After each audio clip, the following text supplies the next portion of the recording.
Hello, everyone. Okay, so I'm here to talk about, the title of my talk is Sporting Gender Equality. And I changed the title a little bit. Let me share my screen.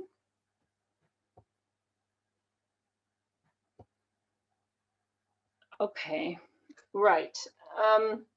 So I'm calling it Sporting Gender Equality in Islamic Cinema, and it's with reference to two films.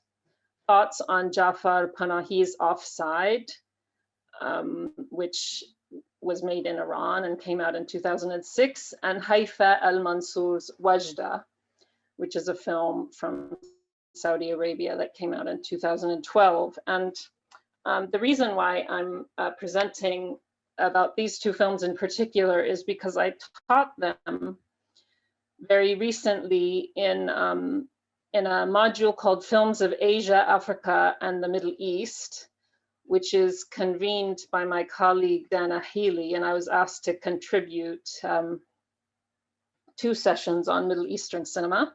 I teach Arabic literature and Middle Eastern and North African film here at SOAS. So I had to kind of think hard about, so this is a first-year module, and it's supposed to give an overview of films from the regions we cover, and I had to kind of think hard about how to select these 2 films. Okay, now, yes. So why Iran and Saudi Arabia? Why did I choose, films from these 2 countries, and why did I choose 2 feminist films? So in a way, there are a lot of points of comparison, right? Iran and Saudi Arabia are both very powerful and influential countries in the Middle East. They both have Islamic forms of government. Of course, one is a republic and the other is a monarchy. So there are a lot of differences. And we also have, obviously different languages are spoken in the 2 countries. There are a lot of things that they don't have in common. And one thing that they don't have in common is that Iran has a very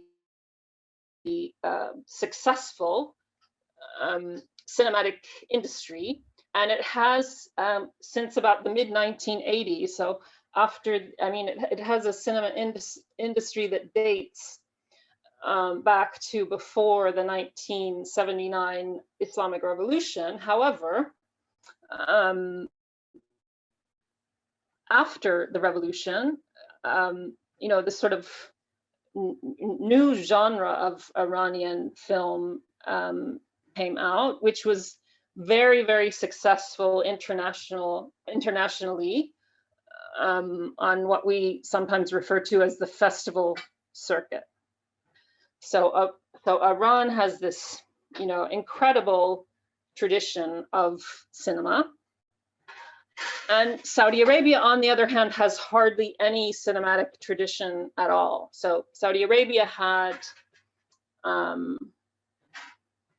they had movie theaters in the mid-20th century, but in the 1980s, they were banned. It's kind of hard to find scholarly sources on the laws relating to cinema in Saudi Arabia, but basically, there wasn't, you couldn't go to a movie theater in Saudi Arabia, and until recently they've changed the laws. And also there weren't filmmakers, there was no kind of a cinema industry or establishment in Saudi Arabia. So why would I pick? So I picked a film from Iran to represent Persian language film production and Iranian film production. Well, why would I pick Saudi Arabia to represent Arabic language film production? Because it's really only in about the past 10 years that we've started to see Saudi Arabian filmmakers emerge. But the Saudi film that I'm going to talk about, which is called Wajda, when I saw it, I couldn't help but think of a lot of the Iranian films that I saw, because the filmmaker Haifa al-Mansour was very influenced by Iranian cinema. And I immediately thought about that film in dialogue with Iranian cinema, because they were both feminist films that were focused, well, right, the film Offside isn't necessarily focused on children, but in Iranian cinema, in Iranian art house cinema, you often have a focus on children, and so did this Saudi film. But also that the Saudi filmmaker was playing by extremely different rules, which I'm going to explain. So the Saudi filmmaker had more freedom to make certain kinds of representations on screen. And this was because, since there was no cinematic industry in Saudi Arabia per se, there were no rules or censorship codes or anything like that she had to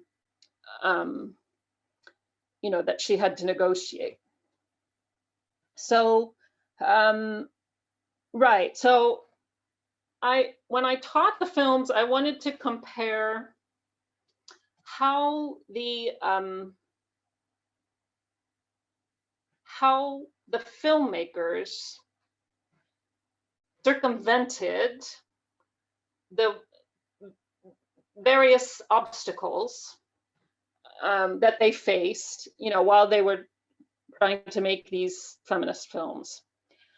And Jafar Panahi's film is about, I think, I have another slide where I say it's about, but I'll just mention it briefly here. So Jafar Panahi's film is about young women, teenagers, university students. We're not told exactly how old they are. They want to attend a World Cup qualifying match. Iran is playing this match against Bahrain. This happened in 2006.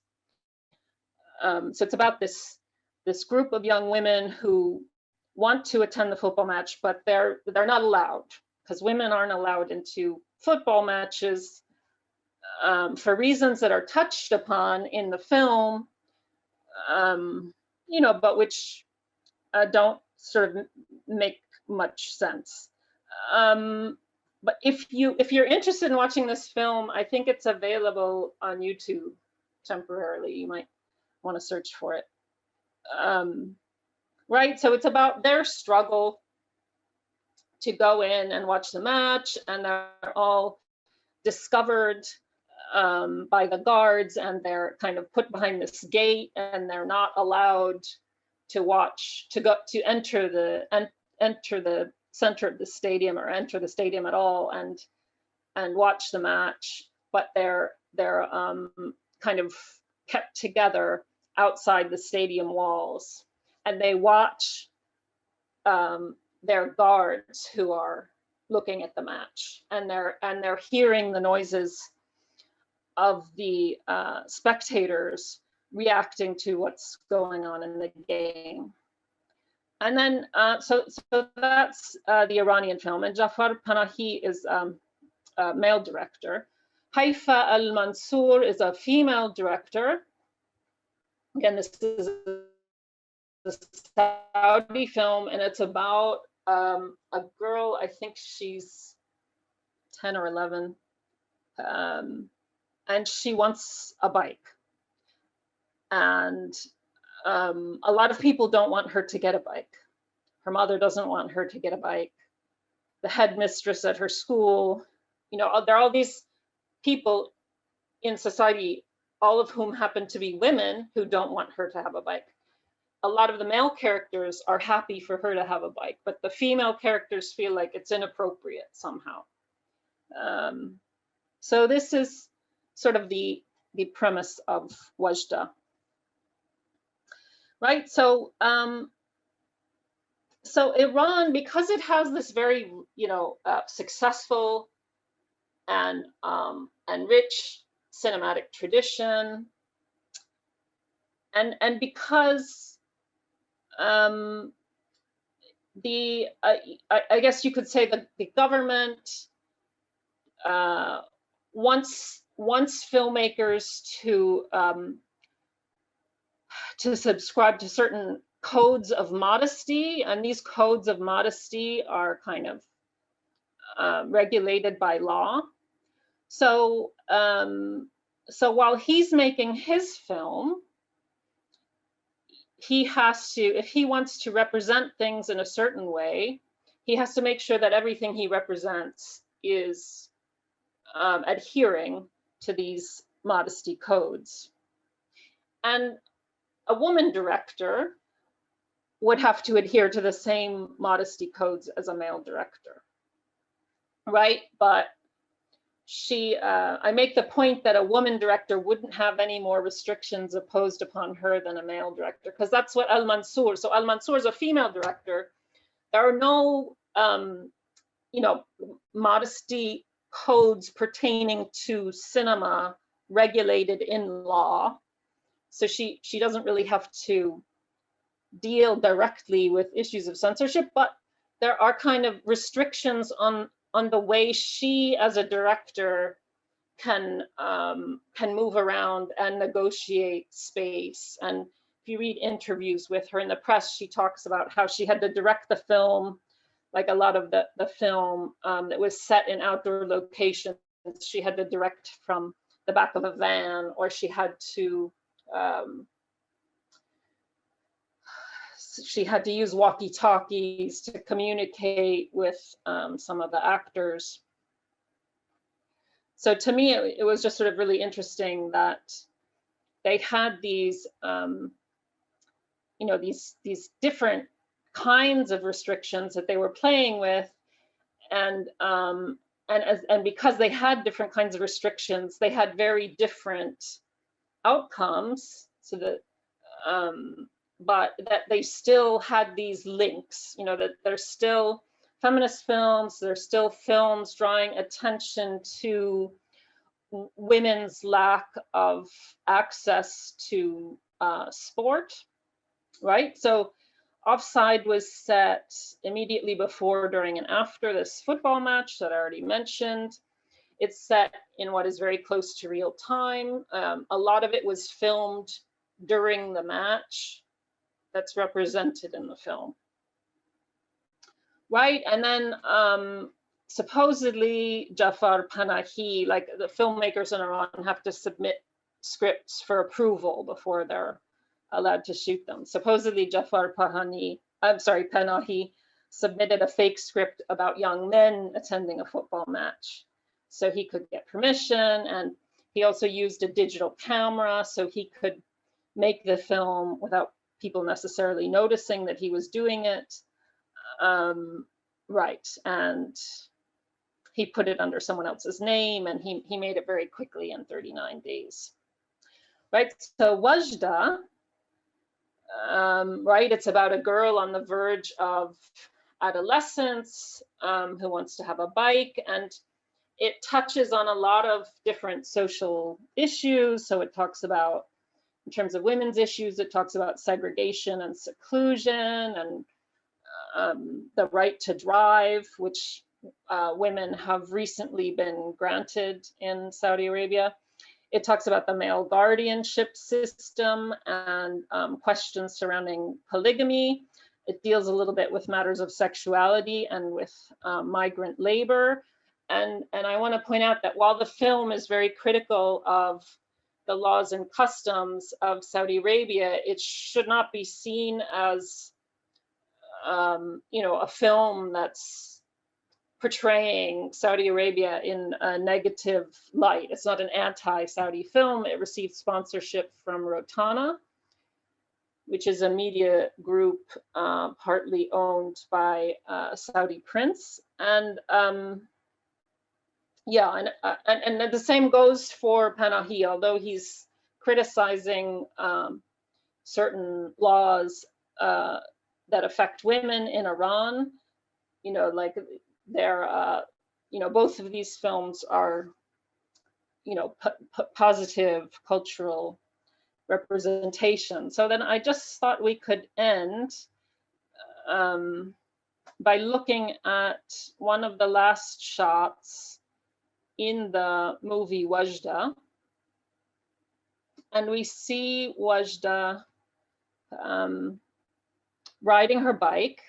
So I won't tell you how she acquires the bike, because I don't want to give away any spoilers. The film is available to watch on Netflix. She's riding her bike towards, you know, a major thoroughfare. I don't know if it's a highway, but a major thoroughfare with a lot of cars. And I think that this was kind of maybe an indication that that the film was not just about whether or not girls should be allowed to ride bikes, but you know, it also had to do with broader questions of women's rights in Saudi Arabia, including the right to drive. So yeah, I will stop sharing my screen and end there. I don't know if anyone has put a comment in the chat. I don't see any.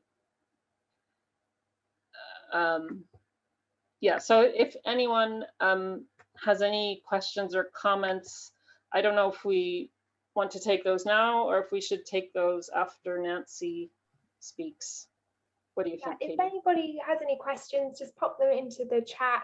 And then Nancy, if you want to get started on your presentation, that would be great. And then we can answer them all at the end, if that's okay. Hello, everybody. My name is Nancy Hawker.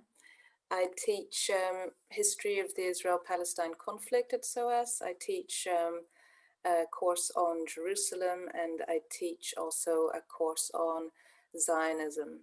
So today I'm going to give you a little taste of how we can study Jerusalem. And my point, what I'll argue for, is that studying in our department gives you the opportunity to study the languages and also to look at one problem through many different disciplines. So rather than just looking at it from one point of view, we have the possibility to explore the same issues, but from many points of view, and that's an advantage. And Jerusalem, I chose it because really it's an iconic city. And so when we say the name Jerusalem, most people have in their minds an image of Jerusalem. And I'm deliberately not going to show you any picture of Jerusalem, just so we can make a difference between the image we have in our minds that we can keep and change. And then there's the reality, which maybe is a bit fixed unless we look at several images. So I'll just invite you to keep that image of Jerusalem in your mind and then gradually explore it from different points of view. And this image that comes to your mind could be from stories that we grew up with about Jerusalem. It could be from the news that we hear. Jerusalem is often on the news with regards to the politics of the Middle East. And you could also have an image of Jerusalem from tourism advertisements. So these are the kinds of sources that we have that maybe we absorb without really being aware of them. Jerusalem is part of many cultures, and that is why so many people have an image of Jerusalem, and it's spread through the importance of the three monotheistic religions.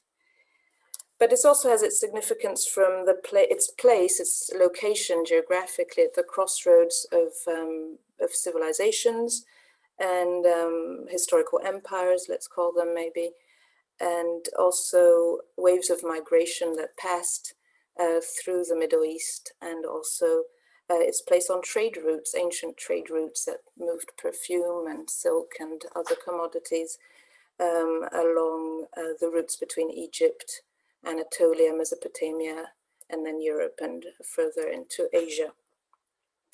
So in short, Jerusalem is an iconic city, and that's why many people choose to study it. But it is also a real city. And different disciplines, so different academic disciplines or different bodies of knowledge, will highlight different aspects of this reality, of this real city. And so I will argue that in order to answer complex questions about Jerusalem and about Jerusalem's future, it is an advantage to be able to look through many disciplines. And so I am a sociolinguist, that's my formation. So I study how languages are used in society. And what I love about Jerusalem is that it is an overtly multilingual city. You hear Arabic there, you hear Hebrew, you hear Yiddish, you hear Russian, you can hear French, you can hear Armenian, and you can hear Spanish, and you can hear Latin in some churches, and Coptic in other churches. You can hear different dialects of these languages, all in quite a small place. And what I study is how these languages come into contact. And this is what makes it amazing, and how completely obvious it is when you walk through the city and you can see signs in different languages. And I say that to understand that, you have to know about politics, and you have to know about history, and you have to know about culture, and you have to know about why this happened in this specific place. And that brings geography and other disciplines as well. So if I were a geographer and I was faced with the reality of Jerusalem, I could say something like this. I could say, Jerusalem is 785 meters above sea level. I had to write that down. I'm looking at my notes. I don't remember that from the top of my head. So it's on a hill. It's on hills. It's between some hills. And this is important because it means it's on a watershed. When it rains on Jerusalem, and Jerusalem can harvest the rainwater. And that's how historically they've had most of their water.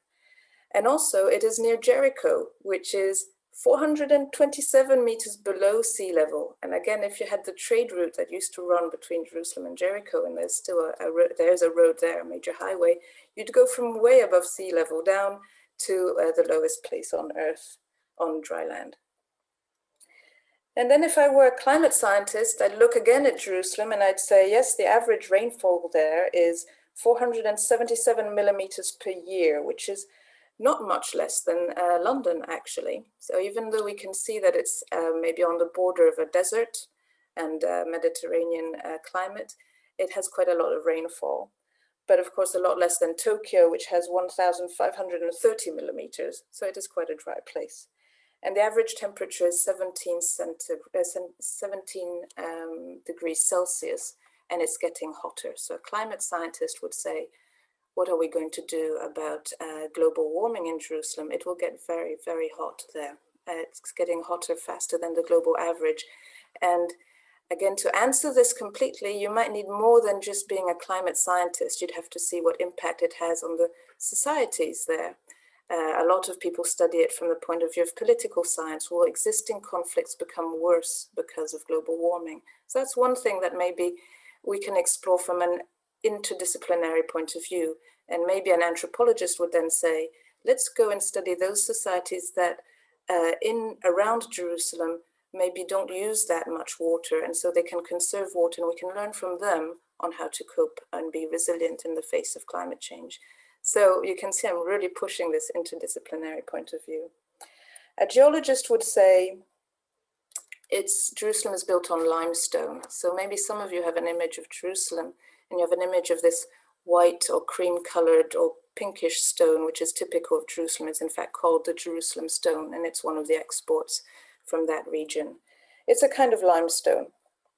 And it was actually decreed in 1920 by a British administrator of Palestine that every building in Jerusalem has to be built out of that specific stone, so as to preserve some kind of cultural distinction of Jerusalem. So the geologist has something to say about culture as well. Here we go back to interdisciplinary. An economist will say Jerusalem is a poor city. In fact, it's the poorest city in Israel if we compare it to other Israeli cities for its size. And it has very little industry. It lives off tourism, basically. And tourism leads to some kind of approach to heritage, an approach to these historical sites for which Jerusalem is famous. And as possibly something you can earn money from, that's commodifying specific sites, and which leads to the gentrification of certain areas of Jerusalem that maybe are accessible to tourists. And here I looked next to my phone, I have this pen. I don't know if my camera will pick it up, but it's a pen, it's not just a normal ballpoint pen, and it's got a picture of the Last Supper. So Jesus is sharing bread and wine with his disciples. So that's one of the things I bought in Jerusalem quite a few years ago. Maybe you can see that the bread and wine kind of floats around. Quite a nifty pen. Commodification, yeah, I bought that for a few shekels. And a population scientist would say Jerusalem has 885,000 people living there. About 60% of them are Jewish, 36% are Muslim, 2% are Christians, and 2% are unclassified. Of those who are Jewish, about half are strictly Orthodox, very religious Jews. But then a political scientist will say, well, where did you get those numbers? Those numbers change depending on where you set the border, right? And that is one of the crucial areas of the study of Jerusalem, of where is the border administratively actually drawn, and then who is included and who is excluded from Jerusalem. And these borders have been decided by wars in modern times and have been decided by international treaties and by other political and economic factors. So the political scientist would say, interesting, Jerusalem is claimed by two nations, both by the state of Israel to be its capital and by the future state of Palestine to be the capital of Palestine. And some United Nations positions and some diplomatic positions set Jerusalem to be an international city. So there are three different solutions to how Jerusalem could be situated in terms of politics, and it hasn't been resolved. So Jerusalem is currently mostly seen as a divided city, like some of other cities in the world, like for instance, Berlin used to be divided, or Belfast is seen as kind of segregated. So this is another aspect of the reality of Jerusalem. And then a researcher who studies culture would look at representations of Jerusalem, let's say in literature, poetry, films like Marley studies, or music. And I will play you some songs now. But what I'd like you to keep in mind is these different disciplines and how to understand these songs and their importance. These are three very famous songs. You need to also know all these other realities of Jerusalem. And that is my final argument for the interdisciplinary study of these regions. So the first song I'm going to play to you so I'm going chronologically, is a song in Hebrew. And the second song is in Arabic, and the third song is in isiZulu. And all those are languages actually that you can study at SOAS, which makes a degree here even more interesting, that you can combine all these disciplines also with the study of languages. And in our department, this other Near and Middle East that we're presenting here, we can study Arabic, Hebrew, also Turkish and Persian. And with your degree, I think at some stage you can maybe add to your first language, you can add a second language if you have a specific degree path. So this first song is called Jerusalem of Gold. And the bit which says of gold actually refers to that Jerusalem stone I was talking about, that the geologist would point out, because in certain light reflections, this limestone looks golden. And it's a song that was issued in May 1967 when Jerusalem was still divided by a border. And it's a song that all Israelis know. Everybody in Israel knows this song. And the second song is by Fairuz, issued a few years later after Jerusalem was conquered in the 1967 war by the Israeli army together with the West Bank, the Gaza Strip, and other territories. And Fairuz is talking also about the longing for Jerusalem that then the refugees could feel. And that song is so famous amongst all Arabs. All Arabs will recognize this song, and it evokes very strong emotions for them. And the audiences for these two songs are completely separate. Whoever knows one song won't know the other, and whoever knows that song won't know the other one, even though in many ways they are similar. I actually thought there might be a remix where the two songs are overlapping on the internet. I thought you could find anything, but this you cannot find. So that's an invitation maybe for you who are more technologically advanced than I am. So that's I find interesting, that when you know both languages, you can see these two songs and see the similarities maybe in the sentiment that they represent. And the third song, maybe you've heard it, is Jerusalema, which went viral, I think, in 2019. It's sung by a South African singer, Master KG and Nomsebo. And I think you'll recognize it, but it's a song that talks more about Jerusalem, maybe from a religious point of view. It's got inspired by the Gospels and as a meeting place for many nations and religions. So maybe a more aspirational song rather than a hopeful vision for the future. So that's the one I'll end with. So meanwhile, what I'll do is I'll put the texts of those songs into the chat so you can follow it while you're listening. And if we don't have time for all of it, Katie, feel absolutely free to stop the song.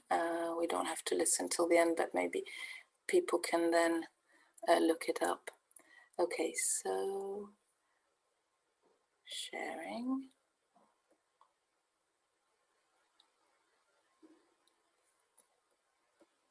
So first of all, we have Jerusalem of Gold, which is by Naomi Shemer, and it's in Hebrew.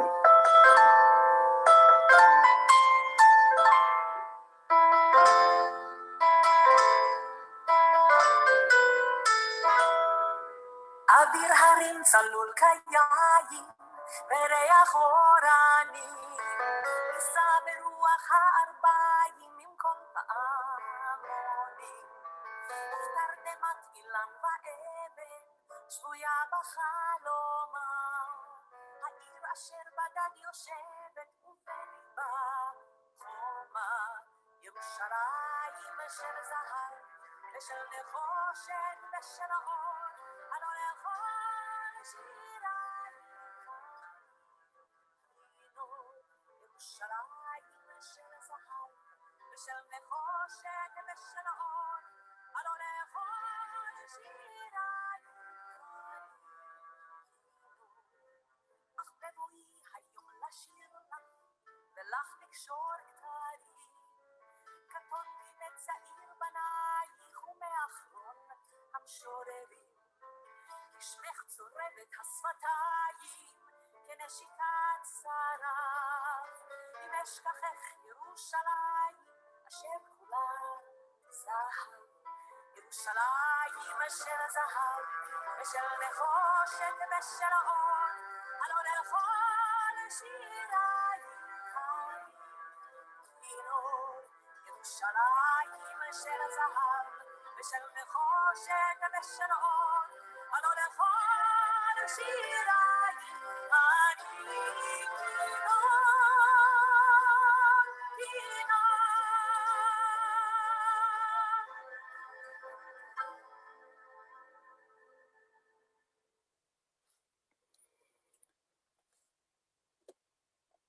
1967, you have to think that this was then one of the first songs that was actually aired on Israeli television, because there were actually many restrictions on television in Israel until the late 70s.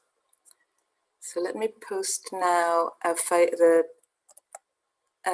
Fairuz's lyrics. So Fairuz is a Lebanese singer, absolutely massively famous, and this is a song that she released in 1971 from the point of view of Palestinian refugees who could not return to Jerusalem.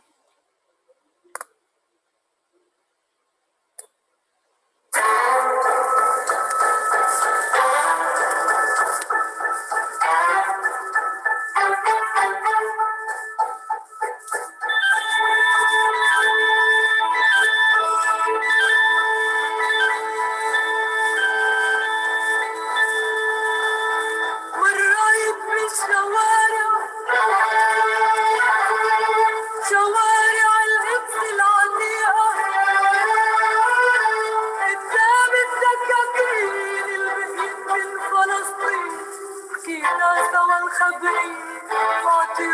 الأزهرية قالوا لي هيدي هدية من الناس الناطرين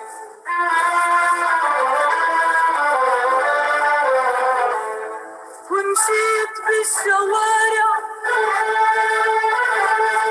شوارع القدس العتيقة وقف عباب بواب صارت وصرنا صحاب وعينيهن الحزينة من طاقة المدينة تاخدني وتوديني بغربة العذاب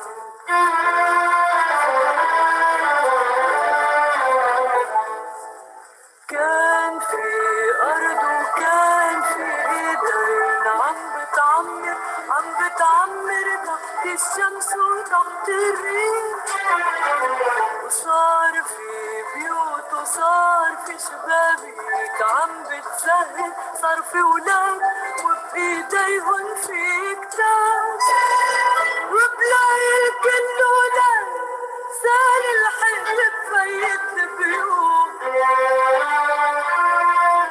والايدين السودا خلعت الابواب وصارت البيوت بلا اصحاب وصارت البيوت بلا اصحاب بينن وبين بيوتهم فاصل الشوق والنار والايدين السودا عم صرخ بالشوارع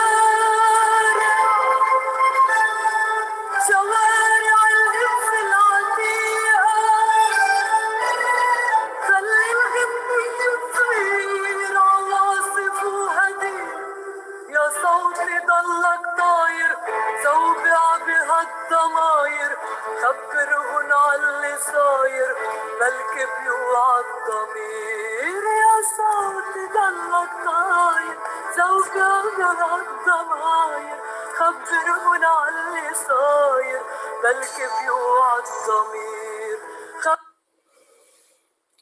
Great. I thought maybe that's enough time, and you can ask questions. I'll post the link to the Jerusalem, the new song in Zulu, and you can listen to it in your own time. I even found a version where Austrian air flight attendants dance to this Jerusalem song, the South African song. So that one is truly international, and it just might actually be more of a bridge. It's more possible that both Arabs and Israelis have heard Jerusalem in Zulu than that they have heard the song in the other language, in Arabic or Hebrew. So that's just to give another idea of how it's worth studying it from many points of view to understand the importance of Jerusalem in this instance. Great, thank you so much, Nancy. I've seen we have got a couple of questions in the chat. So Marley, are you okay to take those? I'll just have a look. Yes. So one was about, so this is in the Q&A, right? So the first is cultural appropriation a part of settler colonialism? And I was just typing in that I think that most people at SOAS would agree that cultural appropriation is a part of settler colonialism as well as other forms of domination. And then there's a second question: why is anti-Zionism often seen as equivalent to anti-Semitism? And here I would say that most people at SOAS would say that it should not be seen as equivalent to anti-Semitism, and that and that there should be a clear distinction, and that you should be able to criticize Zionism and the state of Israel without being called anti-Semitic. However, I think there are also people who feel that just because that is the case, doesn't mean that every accusation of anti-Semitism should be understood to be motivated by Zionism. So that's how I would answer those questions. I don't know about other people.